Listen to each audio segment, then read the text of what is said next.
Seeing is believing. You've heard of that. Well, that does not come from some 16th century English poet or anything like that. Seeing is believing actually comes from the Torah. The Talmud says, Eina doma shmiya l'riya, which means you just cannot compare hearing to actually seeing it.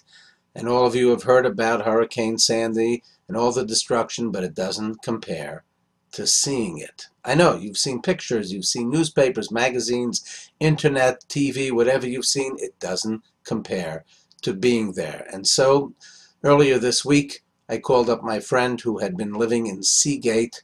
That's an area past Coney Island, severely damaged by the hurricane. I said, how about if we come down? If I pick you up, he's now living in a different area of Brooklyn with his brother-in-law, as are so many people. I said, how about if I pick you up and come down, see your house, etc. He jumped at the idea, and I spent a few hours with him in Seagate. Let me tell you, it just doesn't compare, not to hearing it and not to seeing pictures. Why? Very simple. Pictures do not smell. That's right. It doesn't tell you the whole story, because when you smell the fires burning, when you smell the stench of the mildew and the mud, etc., then you get a real sense because it penetrates to your soul. And not only that, when you have pictures, you don't step on anything. You step on the sands that are now in the street. The beach has moved over. You step on all the garbage and all the things that have been tossed out, the memories, the books, the holy books that are out there, and you step on it and you feel it and you see it. It's completely different. Because when you do that, when you see it actually, that's when you feel like, I must help. And that's what this is about. We need to do something.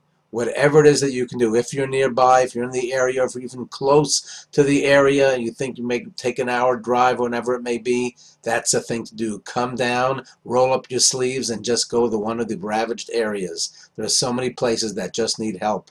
Somebody told me he was there and he just saw a van come by with a truckload of pizzas and he's just giving them out. People were so appreciative. Somebody just walks by and says, I'm here to help. What can I do? And if you're not there, and if you're not close by, yes, you can send a check. It doesn't compare to checking it out, but you can send money. There are organizations, places like Achiezer, A-C-H-I, E-Z-E-R, achiezer.org, or any other, though, reputable places, even the American Red Cross, wherever it may be. Send money if you can. Find a way to help. There are so many ways that you can do it. People, you know somebody who can send clothes, who can help with a car. People lost their cars, they lost their homes, they lost their clothes. They have nothing. This is a time where we all need to pitch in and do something. If you're within the sound of my voice, as they say, the idea is do something and put it in the comment section here. Tell us what you're doing. Tell us how you're helping so we can all feel like we can do something. This is the time for unity. This is a time for everybody to say, I have to get involved and do something on any level.